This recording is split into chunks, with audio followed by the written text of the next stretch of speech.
Ads లేకుండా latest episodes చూడండి. మీరు నన్ను వెతుక్కుంటూ వచ్చి మరి సార్ వారికి పెళ్ళయిందని చెప్పారు. నా స్థానంలో మరో అమ్మాయి ఉంటుంటే 2 రోజులు ఏడ్చేది, 3వ రోజు నుంచి మర్చిపోయేది. కానీ మర్చిపోవడానికి ఇది కళ్ళల్లో చూసి కలిగిన ప్రేమ కాదు, గుండెని తాకి పుట్టిన ప్రేమ.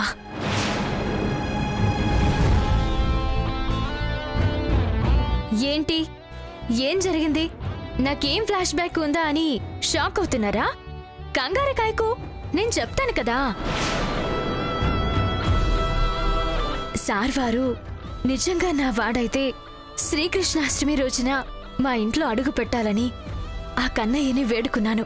నిన్న నీకు గుళ్ళో చెప్పిన ప్రకారం ఆ సార్ వారిని ఈ రోజు నువ్వు మా ఇంటికొచ్చేలా చేయాలి. నేను వేడుకున్నట్టే సార్ వారు ఆ రోజు మా ఇంట్లో అడుగు పెట్టారు.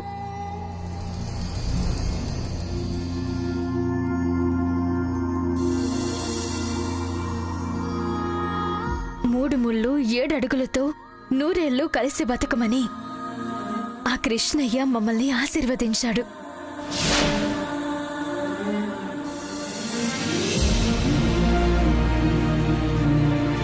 అంటే ఏంటి నువ్వు చెప్పేది? కార్తిక్ ఏంటో, అతను ఎలాంటి వాడో చెప్పాక కూడా ఇంకా అతన్ని పెళ్లి చేసుకోవాలనుకుంటున్నావా? ఒక మనిషి మీద ఒక్కసారి ప్రేమ పుడితే అది ప్రాణం పోయాకే పోయేది. సార్ వారి మీద నాకున్న ప్రేమ కూడా అలాంటిదే. ఏయ్ పిచ్చిదానా, అతను నా కూతుర్ని చంపాడే. ఆ కార్తిక్ని నువ్వు గుడ్డిగా నమ్మితే రేపటి రోజున నీకు కూడా నా కూతురికి పట్టిన గతే పడుతుంది. చూడు, నువ్వు నా కూతురువి అనుకుని ఒక అమ్మలా నీ మంచి కోరి చెప్తున్నాను. నువ్వు ఆ కార్తిక్కి దూరంగా వెళ్ళిపో, లేదంటే నాలాగే మీ అమ్మకు కూడా కడుపు కోత తప్పదు. ఏమండి, కన్న కూతురు దూరమైన మీ బాధలో అర్థం ఉంది. అయితే ఏం జరిగిందో ఏంటో నాకు తెలీదు, కానీ సార్ వారి మీద మీ అభిప్రాయం మీకుంటే నా నమ్మకం నాకుంది. ఏయ్, అన్యాయంగా చచ్చిపోతావే. నచ్చిన వాడి కోసం చావడం కూడా ప్రేమే.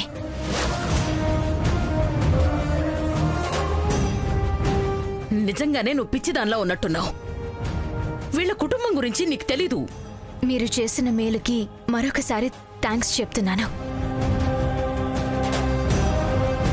ఇక మీరు బయలుదేరితే నేను మా అత్తగారితో కొంచెం మాట్లాడాలి.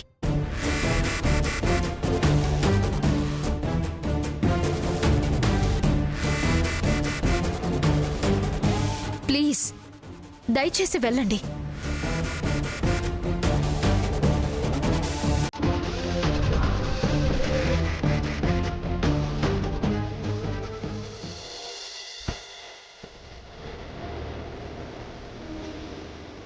రాధిక,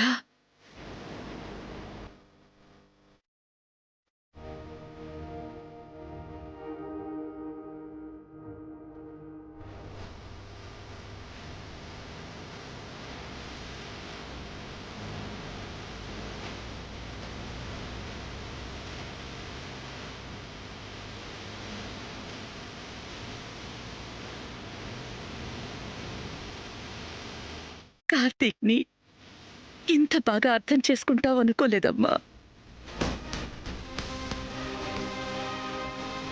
ప్రేమ అంటేనే అర్థం చేసుకోవడం. అయినా నేను ప్రేమించింది సార్ వారిని తప్ప సార్ వారి గతాన్ని కాదు.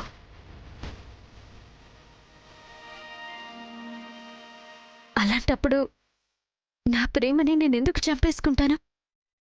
సార్ వారిని ఎందుకు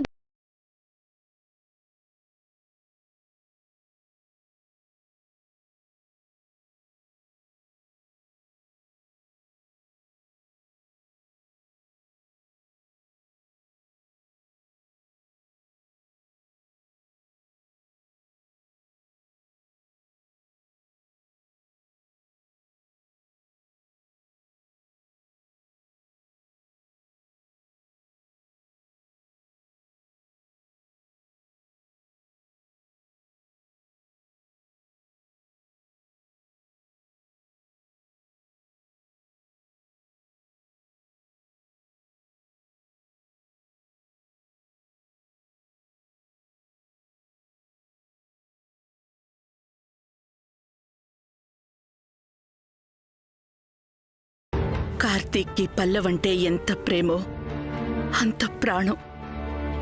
పల్లవి బ్రతికున్నప్పుడు లేనప్పుడు కూడా కార్తీక్ మనసు నిండా పల్లవి ధ్యాసే. వాడి ఆలోచనల నిండా పల్లవి జ్ఞాపకాలే.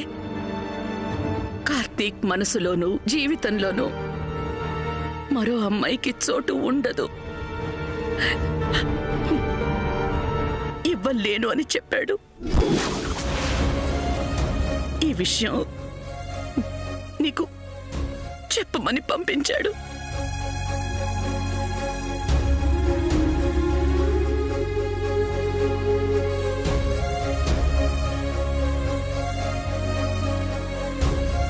కానీ నువ్వు నాకు కోడలివి కావాలి. చీకట్లో ఉన్న నా కొడుకు జీవితాన్ని వెలుగులోకి తీసుకురావాలి. ఎలాంటి ఆటంకాలు, ఎన్ని అడ్డంకులు వచ్చినా సరే నీ ప్రేమని గెలిపించుకో అమ్మా, గెలిపించుకో. వాడితో 7 అడుగులు నడువు తల్లి. లేదంటే నా కొడుకు నాకు దక్కడు. నన్ను అత్తయ్య అని పిలిచావు కదా, నా కోడలిగా నా ఇంట్లో అడుగు పెట్టమ్మా. ప్రేమిస్తే కలిసి బతకాలి.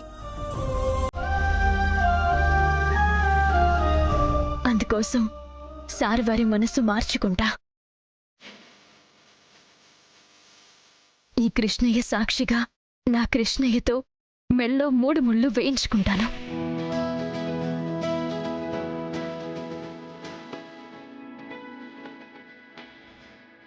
కానీ ఈ జన్మలో వాడు నిన్ను చూడాలనుకోవడం లేదు. మరి ఎలా చేస్తావు చెప్పు. అవునా? అయితే సార్ వారి నన్ను వెతుక్కుంటూ వచ్చేలా చేస్తాను.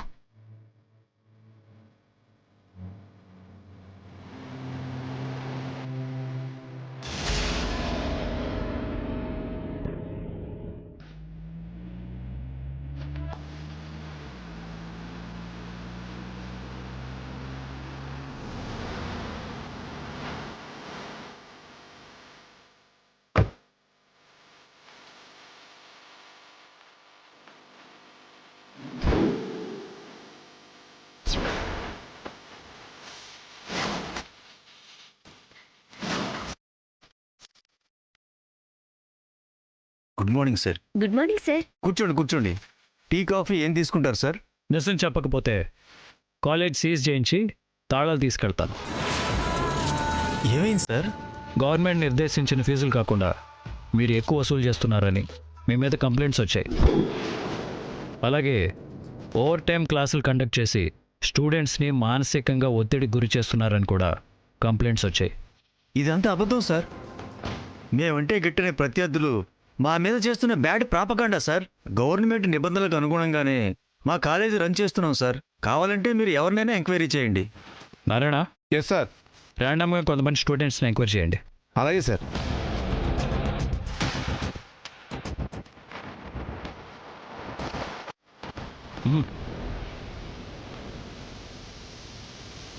అది కాదు సార్, ప్రస్తుతం ప్రతి కాలేజీల్లోనే ఇలాంటివన్నీ కామనే కదా sir.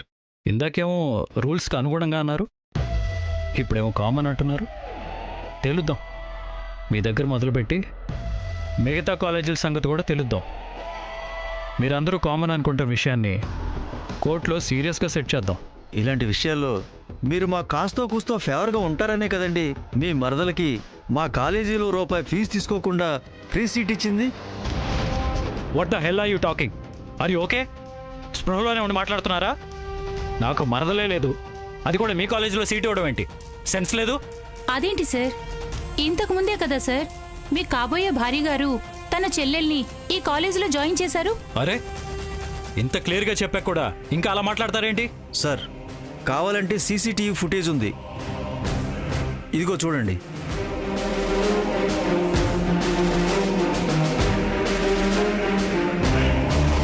Excuse me sir, may I come in? Come in. Good morning sir. Good morning అమ్మా. చెప్పండి, ఏం కావాలి? న్యాయం కావాలి. మీరు చేస్తున్న మోసాలకి సంజయశ్రీ కావాలి. ఏం మాట్లాడుతున్నావు అమ్మా? మా చెల్లెలు పూర్ణకి ఇంటర్మీడియట్లో 90% మార్కులొచ్చాయి. మీ కాలేజీలో బీఎస్సీ కంప్యూటర్ సీట్ కోసం అప్లై చేసింది, కానీ మీరు ఇవ్వలేదు. ఎందుకు సార్? హాయ్ పూర్ణ, కాలేజ్లో జాయిన్ అవ్వడానికి వచ్చావా? అదే అక్క ప్రిన్సిపల్తో మాట్లాడడానికి లోపలికి వెళ్ళింది. అవునా? Okay, all the best. మీ చెల్లెల కంటే ఎక్కువ మార్కులు వచ్చిన వాళ్ళు చాలా మందే ఉండొచ్చు. అందుకే మీ చెల్లికి సీట్ రాలేదు. బీఎస్సీ కంప్యూటర్స్లో సీట్స్ మొత్తం 42. మా చెల్లెల కంటే ఎక్కువ మార్కులు వచ్చిన వారు 4. ఇప్పుడు చెప్పండి, మా చెల్లెలకి సీట్ ఎందుకు ఇవ్వట్లేదు? మిగతా వాళ్ళకి ఎక్కువ మార్కులు రావడం వల్ల, లేదంటే వాళ్ళు మీకు ఎక్కువ డబ్బులు ఇవ్వడం వల్ల? కాలేజీ కమిటీకి కొన్ని నియమ నిబంధనలు ఉంటాయి, దాని ప్రకారమే సీట్స్ అలాట్ చేస్తాం. నియమ నిబంధనలా? ఏ విషయంలో సార్? ఎవరి దగ్గర ఎంత ఎక్కువ డొనేషన్స్ లాగచ్చు అనే విషయం గురించా? ఏమ్మా, ఇప్పటికే చాలా ఎక్కువ మాట్లాడావు, వెళ్ళు వెళ్ళు. లేదు సార్, మీరు నా చెల్లెలకి సీట్ ఇచ్చి తీరాలి, లేదంటే కదిలే ప్రసక్తే లేదు. చూడు, ఎక్కువ న్యూసెన్స్ చేస్తే పోలీస్ కంప్లైంట్ ఇస్తాను.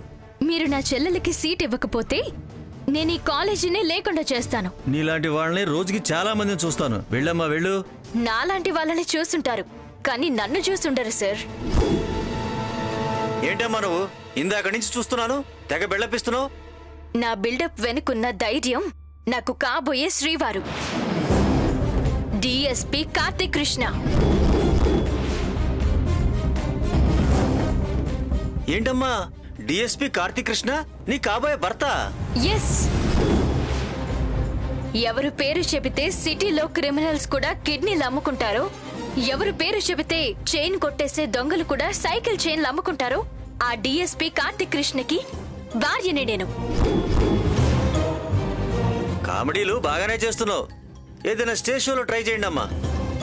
ఒకసారి ఈ వీడియో చూడండి. నేను కామెడీ చేయడం కాదు, మీ లైఫే ట్రాజడీ అయిపోద్ది.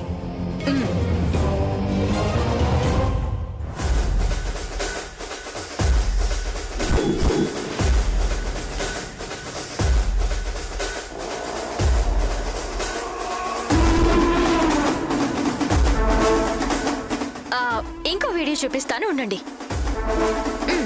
Happy birthday to you Radhika.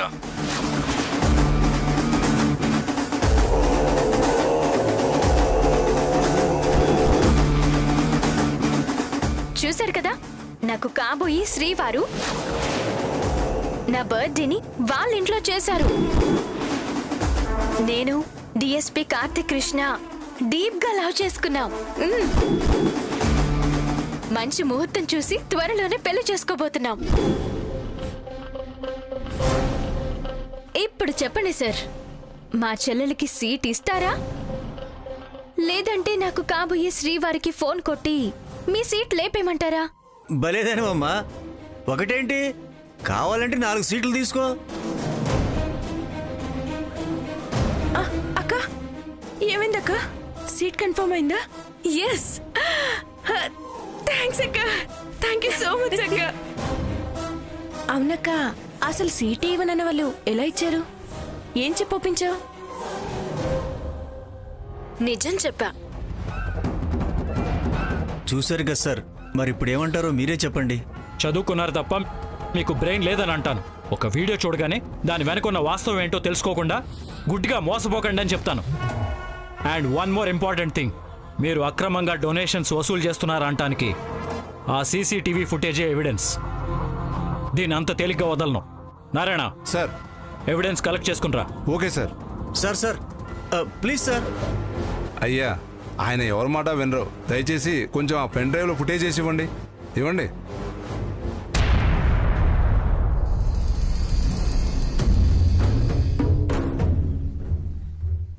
Thank you so much. మీరు నన్ను వెతుక్కుంటూ వచ్చి మరి సార్ వారికి పెళ్ళయిందని చెప్పారు. నా స్థానంలో మరో అమ్మాయి ఉంటుంటే 2 రోజులు ఏడ్చేది, 3వ రోజు నుంచి మర్చిపోయేది. కానీ మర్చిపోవడానికి ఇది కళ్ళల్లో చూసి కలిగిన ప్రేమ కాదు, గుండెని తాకి పుట్టిన ప్రేమ. అన్యాయంగా చచ్చిపోతావే. నచ్చిన వాడి కోసం చావడం కూడా ప్రేమే. గుడ్ మార్నింగ్ వదినే.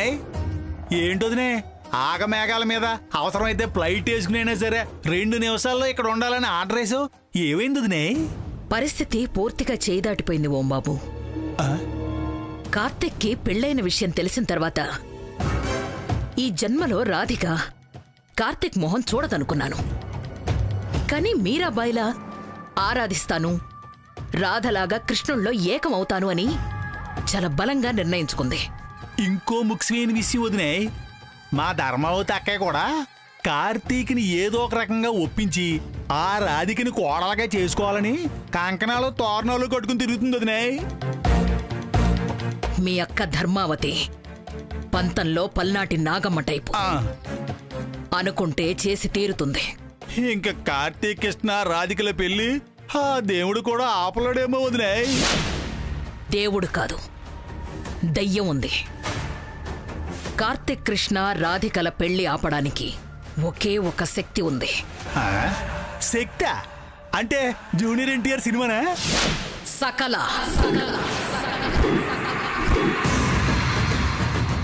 సకల మాత్రమే రాధికని ఆ ఇంట్లోకి, కార్తిక్ జీవితంలోకి అడుగు పెట్టకుండా అడ్డుకోగలదు, ఆపగలదు.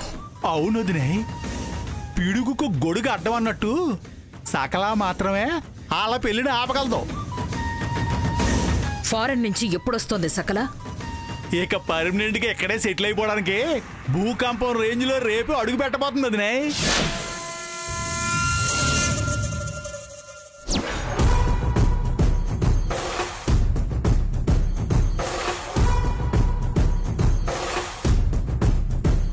నేను డిఎస్పీ కార్తిక్ కృష్ణ డీప్ గా లవ్ చేసుకున్నాం. సార్, ఒక సినిమా 2 గంటలు చూస్తే అర్థం అవుద్ది, ఏదైనా పుస్తకం 1 గంట చదివితే అర్థం అవుద్ది. కానీ రాధిక క్యారెక్టర్ ఏంటో అర్థం అవట్లేదు సార్. అసలు కాలేజీలో అందరికీ మీ భార్య అని చెప్పడం ఏంటి సార్? అయినా రాధిక మీ భార్య అని చెప్తే కాలేజీ వాళ్ళైనా ఎలా నమ్ముతారు సార్? బుద్ధుందా నీకు? భార్యాభర్త భార్యాభర్త అని ఎన్నిసార్లు అంటావు? ఆ అమ్మాయి కూడా అన్నిసార్లు చెప్పిందో లేదో తెలియదు, కానీ నువ్వు మాత్రం అంతకంటే ఎక్కువసార్లు అంటున్నావు. Sorry sir. ఒకసారి ఆ హాస్పిటల్కి ఫోన్ చేసి ఎక్కడుందో కనుక్కో. అలాగే సార్.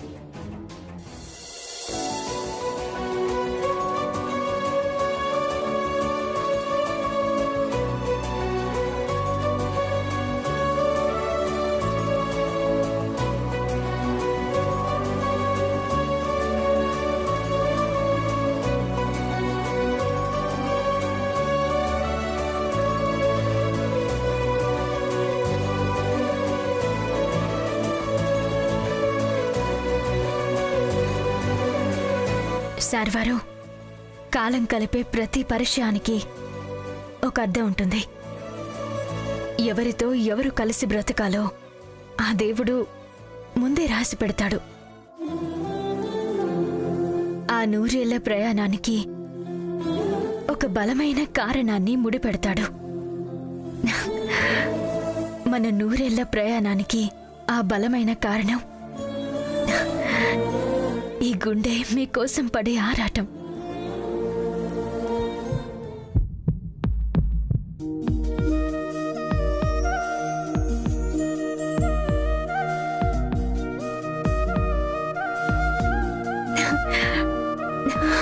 మీరొచ్చారని ఏది చెబుతుంది.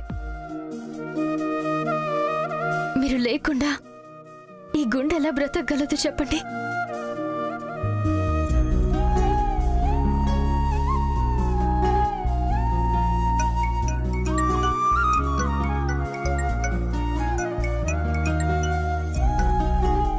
నమస్తే నారాయణ బాబాయ్, ఎలా ఉన్నారు? జీబులో ఉన్నాను. నేను అడుగుతుంది మీ గురించి కాదు బాబాయ్, మా వారు శ్రీవారు సార్ వారి గురించి.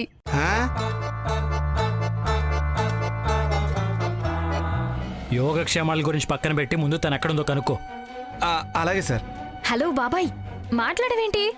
అంటే చిన్న చర్చా కార్యక్రమాలు జరుగుతున్నాయి, కానీ అసలు ఇంతకీ నువ్వు ఎక్కడున్నావు? నిన్ను కలిసి నీతో మాట్లాడాలి. అర్జెంటా ఇంపార్టెంటా బాబాయ్? చాలా సీరియస్. ఏంటి బాబాయ్, కొంపదీసి మా ఆయన దగ్గర నుంచి ప్రేమ కబురు ఏమన్నా పట్టుకొస్తున్నావా ఏంటి? ఇదిగో అమ్మాయి, ఫస్ట్ నువ్వు ఎక్కడ ఉన్నావు చెప్పు. మా సార్ వస్తున్నారు. బాబాయ్, మీరు చాలా కోపంగా మాట్లాడుతున్నారు. ఈ విషయాన్ని నేను చాలా సీరియస్గా గుర్తుపెట్టుకుంటాను. రేపు నాకు మా శ్రీవారికి పెళ్ళైన తర్వాత మీరు మా ఇంటికి వచ్చిన తర్వాత మీకు కాఫీ కూడా ఇవ్వని చూడండి. సరేలేమ్మా, అవసరం అయితే మేము ప్లాస్కోలో కాఫీ తెచ్చుకుంటాంలేమ్మా. విసిగించకుండా ఎక్కడున్నావు చెప్పు. గజనీ పార్క్లో బిజీగా ఉన్నాను విత్ మై హార్ట్. సరే అక్కడే ఉండు. సార్, గజనీ పార్కులో బిజీగా ఉందంట సార్.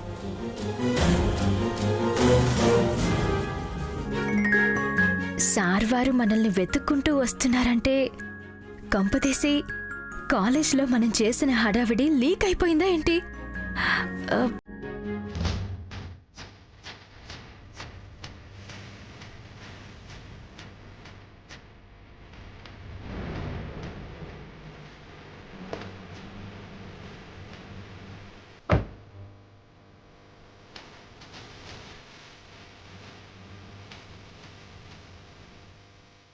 సార్, అదిగోండి సార్, ఆ అమ్మాయి అక్కడ ఉంది.